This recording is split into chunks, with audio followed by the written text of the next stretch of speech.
So guys, pag-usapan lang natin ang breaking news. Finally, may exclusive na pinag-uusapan ngayon. Katniel gustong magbalikan, hindi alam kung paano. Katniel, go, go. Yan kasi ang sinasabi ng mga Dilulo fans. Kung talagang meron silang nararamdaman sa isa't isa. Kaso nga lang kasi ang iniisip nila ang mga adlang na sana wag isipin nyo ni Catherine Bernardo at lalong-lalo na ni Daniel Padilla. Na alam naman natin kasi, yun ang sinasabi umano ni Mami Min Bernardo noong siya ay nagpa-interview kay MJ Felipe. Na sana piliin daw ni Catherine Bernardo ang nararapat sa kanya. Yung pag-isipan niya ng 100 times. Na alam naman natin kasi, ayaw naman pang-unaan ni Mami Min Bernardo, si Catherine Bernardo, sa kanyang buhay pag-ibig. Ang sa kanya lang ay payo lang. Kung talagang yun na talaga ang gusto niya. Dapat pag-isipan niyang mabuti kung ano ang nararapat para sa kanya. Yun lang kasi ang saloobin bilang nanay ni Catherine Bernardo. Na alam naman natin kasi pinag-uusapan na ngayon kasi ang damdamin ni Catherine Bernardo at Daniel Padilla sa isa't isa. Gusto nga naman kasi nilang magbalikan. Kaso nga lang kasi, papaano? Yun kasi ang gusto nating marinig sa kanila. Kasi alam naman natin kasi, sinasabi naman nila, mahal nila ang isa't isa. Papaano nga naman sila magbabalikan kung sakasakaling iniisip nila ang mga adlang sa kanila. Na sana, wag nilang isipin yun. Kapag nangyari na ang nangyari, hindi na nila kaya pang tumutol. Kasi nandyan na diba? Kasi alam naman natin, no, nangyayari yan. Kahit hindi man sila artista, kahit sa iba't ibang mga tao. Nauuna kasi yung pagbubuntis ng dalaga. Siyempre bago malaman ng pamilya. Diba? Kasi magagalit nga naman sila. Kasi ginawa yun ng kanilang anak. Kaso nga lang kasi wala na silang magagawa. Nangyari na ang nangyari. Kasi alam naman natin kasi, no, kapag nagkatuluyan ang Katniel, siyempre, meron pang magagalit. Pero alam naman natin kasi yun ang saloobin nila. Pero wala din silang magagawa kung sakasakaling nagmamahalan sila. Kasi nandyan na At siyempre, mahal naman nila ang isa't isa. Pero iniisip pa rin kasi ng Katniel ang mga adlang. Lalo-lalo na may edad na sila. Alam na nila ang tama at mali. Ayon kasi kay Sian Gasa, ganito yan. Noong pinag-usapan nga naman kasi ang patungkol umano sa sinasabi ni Sian Gasa, patungkol umano kina Daniel Padilla at Catherine Bernardo na nagkaayos na sila. At lalong-lalo na kontra umano si Mami Min Bernardo sa isyung yon. Kaya ang sinasabi niya, hindi daw makatotohanan. Yun kasi ang saloobin ni Mami Min Bernardo.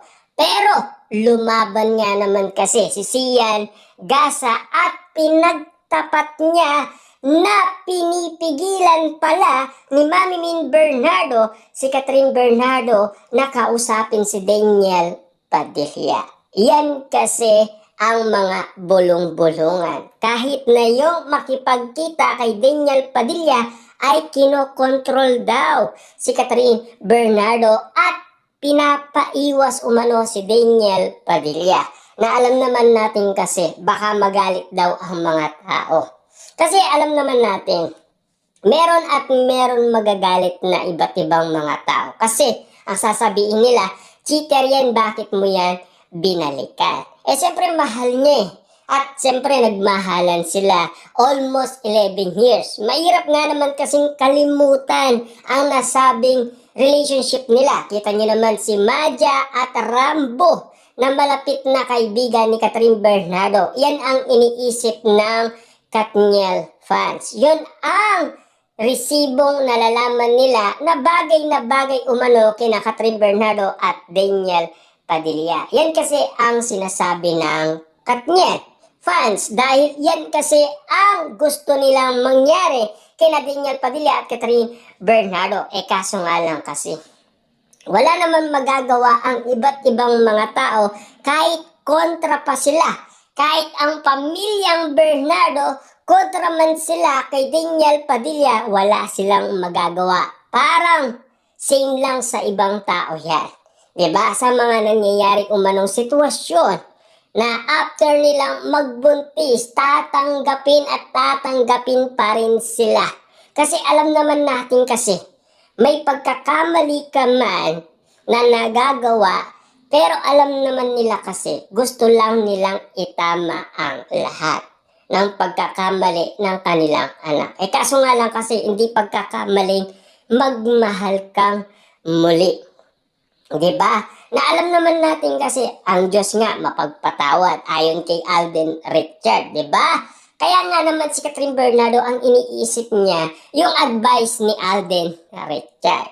Diba? Kasi alam naman natin nakakakuha ng idea si Catherine Bernardo kay Alden Richard. Kasi alam naman natin marami nang nagbago ngayon kay Daniel Padilla. Kitang-kita naman yan ng karamihan.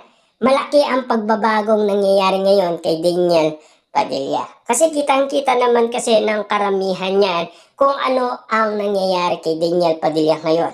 Masaya si Daniel Padilla. Napatunayan niya naman kahit iwalay na sila, success pa rin si Daniel Padilla. Kita niyo naman kahit hindi niya kasama si Catherine Bernardo. Pero naninibago pa rin si Daniel Padilla kasi sanay siyang kasama niya si Catherine Bernardo. Siyempre 12 years, saka 11 years. Kita niyo naman ang bawat eksena, hindi nila kayang bitawan at kalimutan ang mga alaalang nangyari sa kanila.